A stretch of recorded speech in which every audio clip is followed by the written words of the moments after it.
আপনার নাম কি? সচিনন্দন নিয়োগী।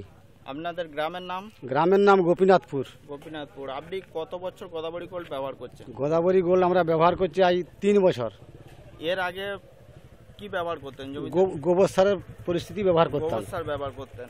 তাতে করে দেখলাম হ্যাঁ। গোদাবরী গোল্ড ব্যবহার করে যে তাতে করে গোবর সারের চাহিদা মিটছে, দ্বিতীয়ত মাটির উর্বরা শক্তি এ ক্ষমতা অনেক বাড়ছে, ফসলের গাছেরও গ্রোথ ভালো হচ্ছে, ফলনও ভালো পাচ্ছি। যার জন্য আমরা গোদাবরী গোল্ড খুব প্রসিদ্ধ বলে মনে করি। গোদাবরী গোল্ড ধানে যে বর্ষাকালে যে ধান চাষ করেছেন এতে ব্যবহার করেছেন? হ্যাঁ, হাতেও ব্যবহার করেছি। এতে করে কি হচ্ছে, এই যে পাশ খাড়ি বাকি ফলন তাতে করে অনেক উন্নত হচ্ছে। আর আপনি যে ব্যবহার করছেন, অন্য আপনার পাশে যে মানে চাষি আছে, ওই চাষিকে আপনি বলছেন যে এই গোদাবরী গোল্ডটা ব্যবহার করুন ভালো? হ্যাঁ, সেই চাষিও পাশ চাষি দেখে দেখে তারাও ব্যবহার করার ইচ্ছুক, তারাও নিচ্ছে। যার জন্য গোদাবরী গোল্ডটা আমাদের এখন খুব প্রিয় বলে আমরা মনে করছি। আচ্ছা, এর মধ্যে এই যে গোদাবরী গোল্ড